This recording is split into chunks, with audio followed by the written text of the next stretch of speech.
They thought she was just a clueless intern, someone to mock and ignore. But by the end of the day, the very people who laughed at her were begging to keep their jobs, while she revealed herself as the daughter of the CEO, holding their futures in her hands. The office was buzzing with chatter the morning she walked in, clutching a notebook a little too tightly, her smile polite but cautious. Introduced as the new intern, she received a few forced greetings before the whispers began.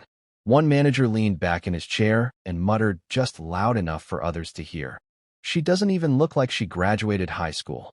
Another chuckled and added, "Probably here, because someone pulled strings." The group snickered as if she couldn't hear them, though every word stung. They handed her stacks of papers with a tone that carried more insult than instruction. "Run these to the copier," one barked. "And don't mess it up." When she hesitated for a moment to ask a clarifying question, another rolled his eyes. Interns aren't supposed to think, just follow directions. Throughout the day, she became their target for casual cruelty, snide remarks about her clothes, smirks when she stumbled over the unfamiliar office jargon, laughter when she tripped slightly over a cable on the floor. But while they saw a timid girl struggling to keep up, she was watching them carefully, memorizing every insult, every careless comment, every arrogant laugh. Instead of showing anger, she nodded quietly, took notes in her little book, and played the part of the nervous newcomer. No one noticed the sharpness in her eyes as she scanned documents, or the way her fingers lingered over a discarded email before neatly filing it away. By the time the clock struck noon, the managers were certain they had her figured out. Just another disposable intern, too fragile for the real world. What they didn't realize was that she wasn't there to learn from them. She was there to expose them. And their mockery was only making her job easier. By the second day, the intern had learned to fade into the background, blending in so well that the managers barely noticed her presence. They spoke freely around her, assuming she was too naive to understand their conversations. But every careless word, every misplaced file, every unexplained number caught her attention. While running errands, she noticed emails left open on computer screens, with subject lines that hinted at secret meetings and deals that had nothing to do with the company's best interests. At the copier, she stumbled upon documents marked confidential, showing inflated budgets and payments to names she didn't recognize. Her heart raced as she quietly slipped copies into her folder. She began piecing things together like a puzzle: inflated expenses, fake vendors, and accounts that didn't exist. The managers thought she was too busy fetching coffee to notice, but she was memorizing passwords, dates, and figures. At lunch, while they mocked her in the break room, she was digging through the recycling bin, recovering shredded papers, and taping fragments back together. Every discovery revealed another layer of corruption: money being siphoned into personal accounts, bribes disguised as consulting fees, and false reports designed to deceive shareholders. Each new piece of evidence fueled her determination. She had come undercover expecting arrogance, but she hadn't expected theft on such a massive scale.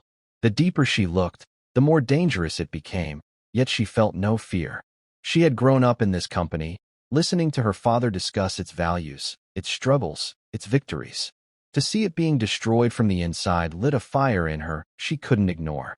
By the end of the day, her small notebook was filled with more than just tasks and instructions. It was a record of betrayal, and she knew exactly what she had to do next. By the third day, the managers had grown bold in their cruelty, convinced the intern was little more than a nervous girl desperate to please. They barked orders with smirks, sending her back and forth like a servant. "Shred these," one commanded, tossing a pile of papers on her desk. They didn't know she had already copied them the night before. Another sneered, "Pick up lunch for the team, and don't mess it up like you messed up the copier." Their laughter echoed across the office as she nodded, slipping her phone out to capture their insults. When she returned with their food, one manager leaned back and said loud enough for the whole room to hear, "Girls like you should be grateful for coffee runs. You'll never understand real business." The office roared with laughter, some hiding their smiles, others openly amused. She lowered her gaze, feigning embarrassment, and clutched her notebook tighter. Inside, however, she was calm, her plan unfolding exactly as she wanted. Every insult, every careless joke, every arrogant laugh was fuel for the storm she was about to unleash. While they mocked her for being slow, she was quietly saving emails. While they ridiculed her for asking questions, she was recording conversations. And when they treated her like she was invisible, she was gathering the evidence that would destroy them. By the afternoon, she knew she had enough to expose not just arrogance, but crimes, fraud, theft, and lies buried deep in the system. Yet she didn't rush.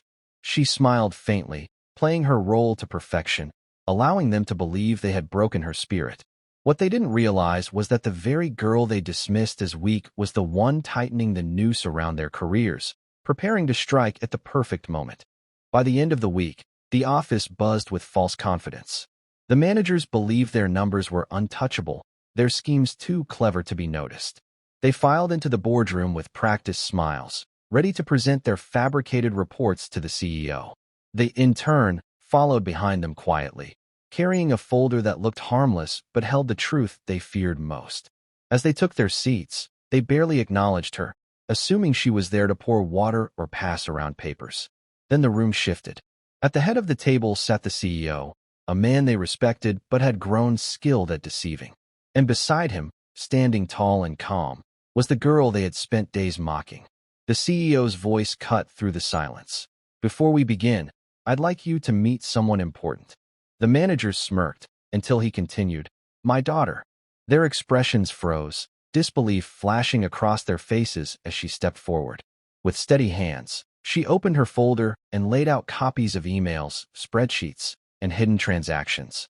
"These," she said evenly, "are the lies you've been feeding this company."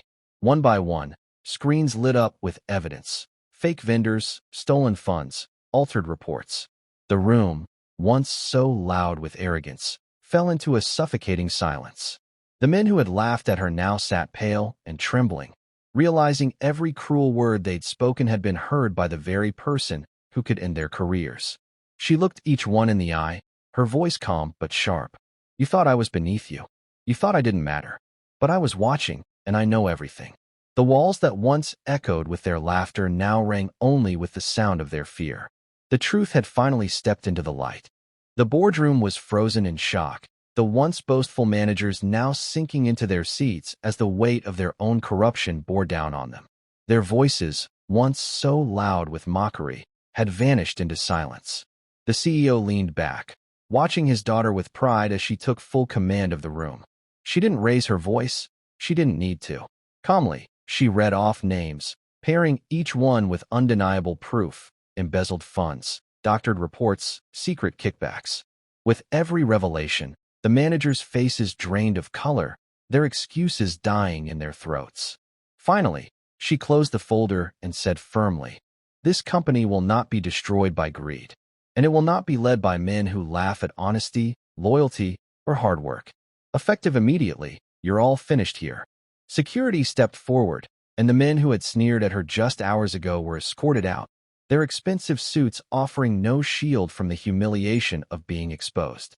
The employees who remained sat in stunned silence, watching the so-called intern transform before their eyes into a leader who carried both strength and justice in her voice. As she slid into the CEO's chair, her father's proud smile said what words could not. The future of the company was in capable hands. The same girl they had mocked for carrying coffee now carried the weight of an empire, and she bore it with grace. She looked around the room, her eyes steady, her voice unshakable. This company was built on integrity, and today we return to that foundation. No more lies, no more theft, only truth. In that moment, everyone understood. The intern was gone. What remained was a leader, forged by fire, ready to protect what her father had built and take it even further. If you enjoyed this story, don't forget to like, share, and leave your thoughts in the comments. Subscribe now for more powerful and inspiring stories every day.